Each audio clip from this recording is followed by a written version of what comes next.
कृष्णाय वासुदेवाय हरये परमात्मने प्रणतक्लेशनाशाय गोविंदाय नमो नमः। देवा, काय आहे माझ्या नशिबात तुलाच ठाऊक, पण मी सत्य स्वीकारलंय। मला माहिती आहे मी कधीच आई नाही होणार आहे ते, मग मी का लग्न करू?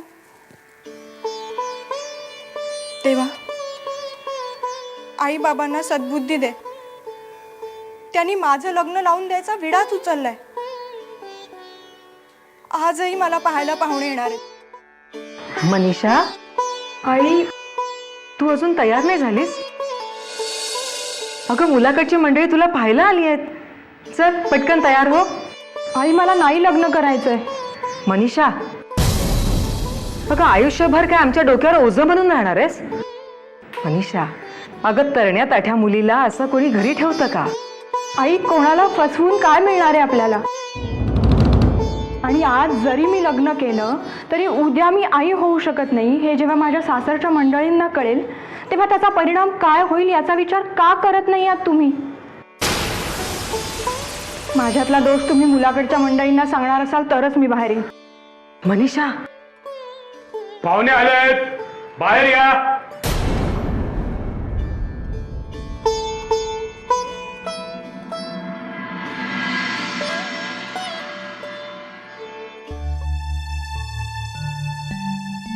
फार वेळ घेतात ते लोक। मुलीला नीट बघ, तुला हवे ते त्यांना प्रश्न विचार। गाई हो, तुम्हाला बोलून देशील तर मी विचारेन ना। येता येतं ते लोक। मुलगी नटूनच येते वाटतं। नाही नाही, आमची मनीषा तशी साधी आहे, तिला नटणे मुरडण्याची अजिबात आवड नाही। मुलीच्या जातीने जास्त नटू नये, घरकामात लक्ष द्यावं। हो हो, तक्रारीला अजिबात वाव द्यायची नाही मनीषा। थोडी लाडाकोडात वाढलेली आहे, पण तशी शिस्तीची आहे। हा, थोडी देवभोळी आहे। अहो, उपास तापास करावेत तर फक्त मनीषानेच। हे चांगलं आहे हो, आमच्याकडे सोळवळ फार असतं, आम्हाला शिवाशिव अजिबात खपत नाही। हो हो, मी बघतो। मनीषा कुठे आहे? मनीषा बाहेर यायला तयार नाहीये। काय? तिच्यातला दोष त्यांना सांगितल्याशिवाय ती बाहेर येणार नाही म्हणतेय। हो, पण आता काय करायचं? तुम्ही या।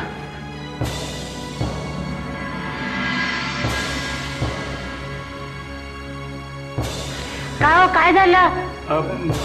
नाही, काय नाही, काय नाही। यांचं काही खरं दिसत नाही। चल उठ बळवंता।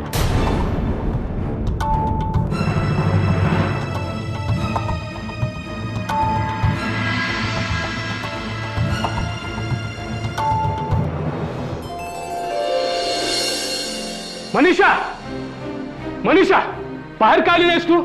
कारण तुम्हाला ठाऊक आहे बाबा, मला कोणालाही फसवून लग्न नाही करायचंय।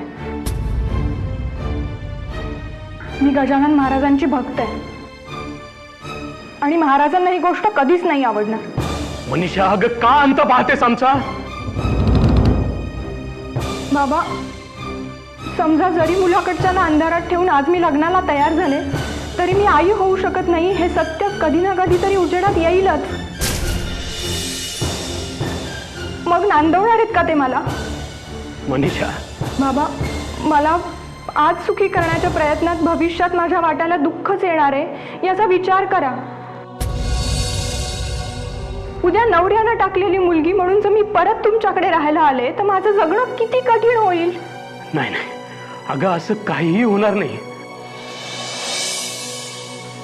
तू आई होणार नाहीस हा एक दोष वगळता तुझ्यात अन्य कोणतीही कमतरता नाही।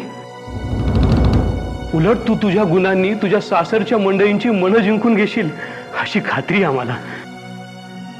हो मनीषा। आई, अगं तू सकारात्मक विचार का नाही करत? तुझ्यावर औषधोपचार सुरू आहेत, कुणी सांगावं? या उपायांना उद्या गुण येईल आणि तुला मातृत्व लाभेल। नाही आई,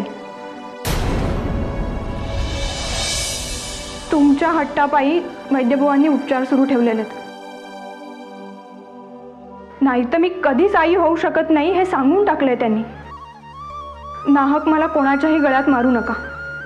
आणि आपण का फसवायचं कोणाला? आणि तुम्ही दोघं नका माझी काळजी करू. गजानन महाराजांचा आशीर्वाद आहे मला. ते काय ते बघून घेतील.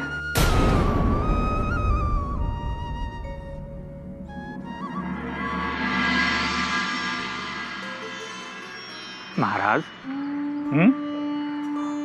या जगामध्ये कोणी सर्व गुण संपन्न आहे का हो? अरे देव सुद्धा सर्व गुण संपन्न नव्हते. तिथे माणसाचं काय घेऊन बसलास? महाराज, प्रत्येक माणसात कुठला नाही कुठला तरी दोष असतोच. एखादं वैगुण्य हे असतंच, पण ते आहे तसं स्वीकारायचं असतं. ते लपवायचं नसतं. लपवलं तर ते अंगलट येतं आणि मग तो खोटेपणा ठरतो. मनीषा पुरी, तू करते आहेस ते योग्य आहे बरं? महाराज, अहो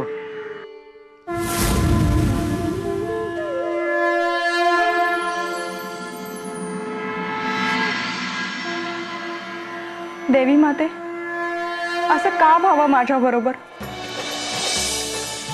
गजानन महाराजांनी मला सुचवलं की मी रोज इथे येऊन तुझं दर्शन घ्यावं. पण मी महाराजांकडे किंवा तुझ्याकडे माझ्यासाठी कधीच काही मागणार नाहीये. मात्र माझ्यामुळे माझ्या आईबाबांना जो मनस्ताप सहन करावा लागतोय त्यातून बाहेर पडण्याचा काहीतरी मार्ग दाखव. मला या संकटातून बाहेर काढ माते.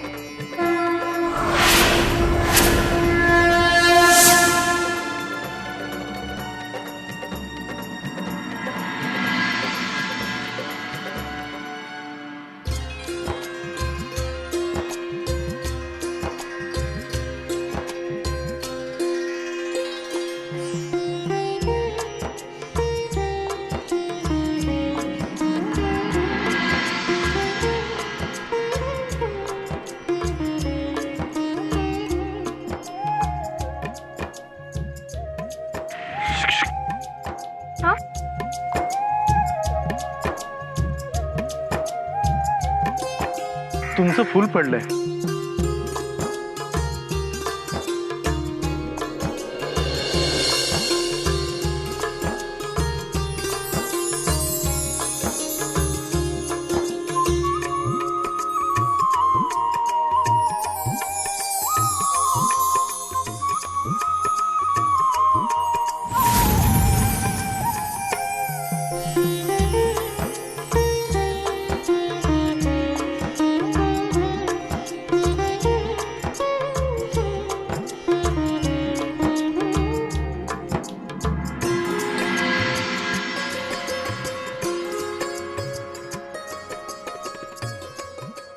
महाराज, ही मनीषा कोण?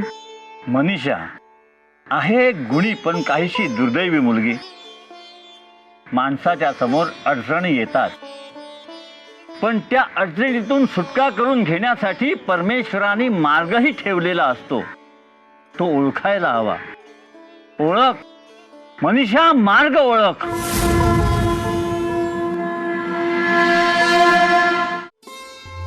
कोणी सांगितलं देवळात केवळ देवी देवताच असतात?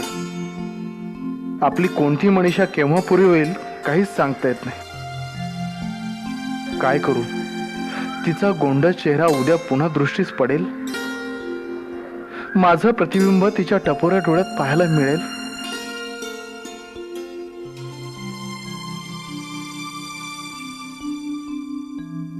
रमेश, हे रमेश, रमेश,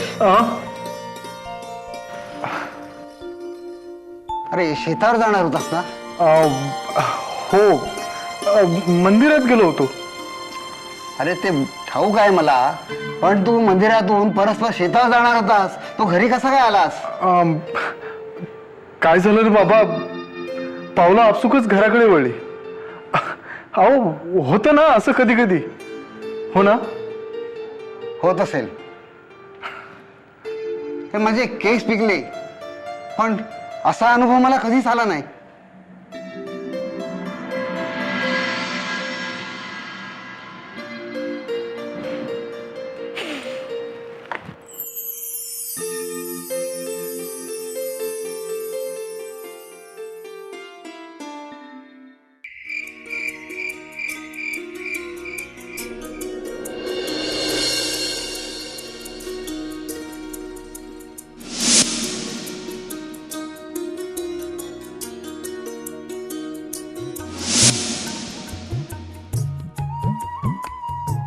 मनीषा मनीषा आ? अगं कसला विचार करतेस बाळ? विचार? अगं तुझी आई सांगत होती की आजकाल तुझं कशातच लक्ष नाहीये. तुला बरं वाटत नाहीये का? नाही, असं काही नाही, बरी आहे मी. मग मग काय? अगं रात्र बरीच झालीये. जा बाळ, झोप, आराम कर. हं?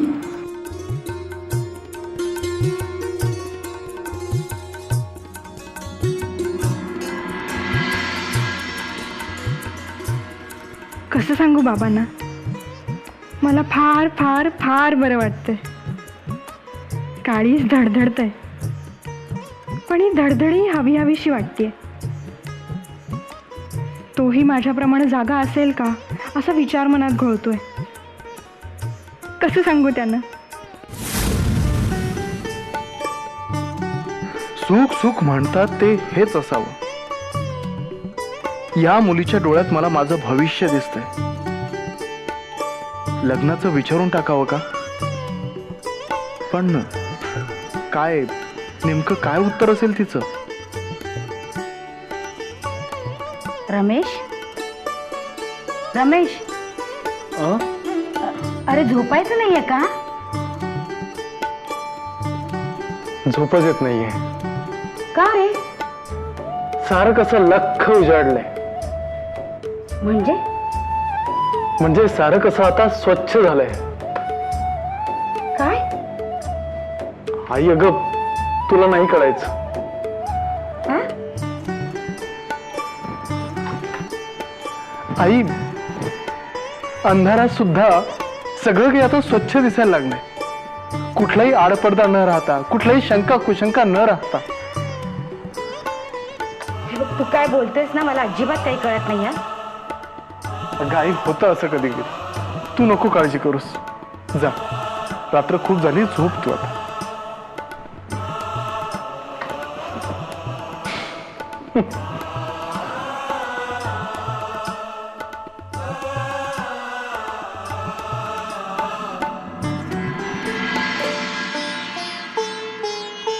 अरे बाळानो, हे असं का होतं?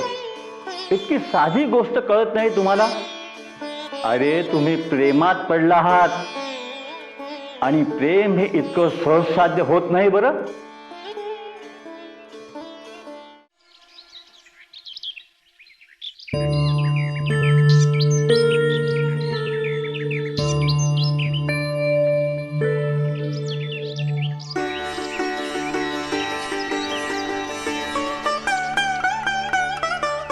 मला तुमच्याशी बोलायचं.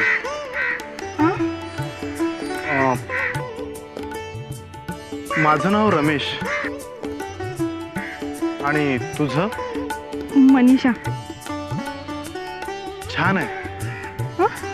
नाही, नाव छान आहे. आणि नावाप्रमाणेच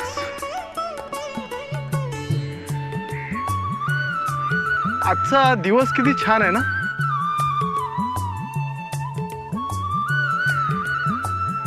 काल रात्रभर डोळ्याला डोळा लागलाच नाही. कधी एकदा सकाळ होती आणि मी मंदिरात येतो असं झालं होतं मला. आणि तुला? मला काय? हा, म्हणजे काल रात्रभर शांत झोप लागली ना. ठाऊक नाही, पण मला ठाऊक आहे ना. हेच आकाशात किती तारे होते. अगं रात्रभर तारे मोजत होतीस ना. आणि कुणाला तरी शोधतही होतीस. कुणाला शोधत होतीस? ठाऊक नाही. पण मला ठाऊक आहे की तू कुणाला शोधत होतीस आणि कुणाला आपल्या डोळ्यात साठव पाहत होतीस. कोणाला? त्यालाच, जो आयुष्यभर तुझ्यासोबत असावा असं तुला वाटतं त्याला. काळीच धडधडतंय. नाही, म्हणजे माझं मग वैद्यबुवांना दाखवा. ते नाडी परीक्षा करून काहीतरी उपाय देतील.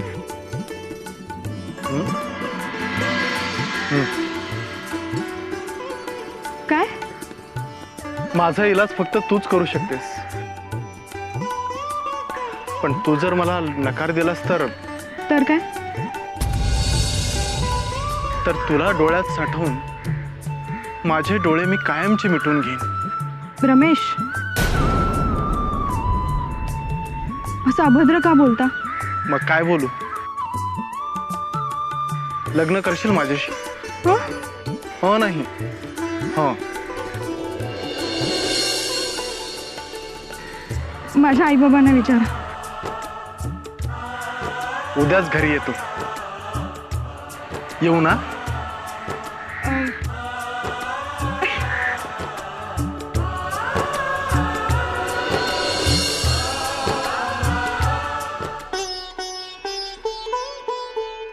देव बावला म्हणायचा तरी मी ताडलंच.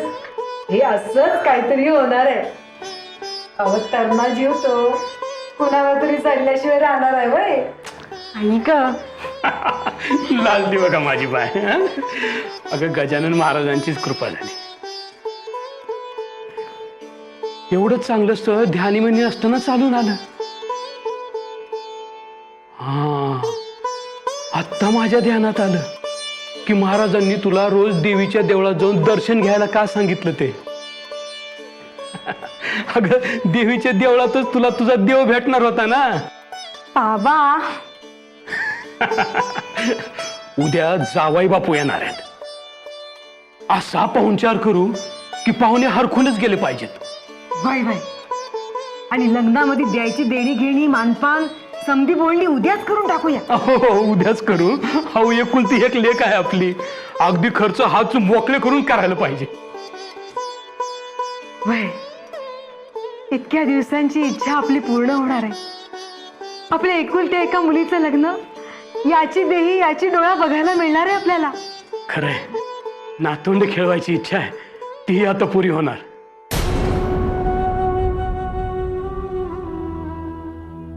बाबा, मी आई होऊ शकत नाही हे मी त्यांना सांगितलं पाहिजे ना? नाही नाही, मुळीच नको. बाबा पण अगं सगळं व्यवस्थित जुळून आलंय. महाराजांनीच हे जुळवलंय. तू नको ते सांगून त्यात मोडतं घालू नकोस. पण लग्न म्हणजे विश्वासाचं नातं असतं ना. मग कसा काय विश्वासघात करू मी त्यांचा? मनीषा, तू त्यांना काहीही सांगणार नाहीयेस. आणि तू त्यांना काही सांगितलंस तर विहिरीत उडी टाकून जीव देईन स्वतःचा.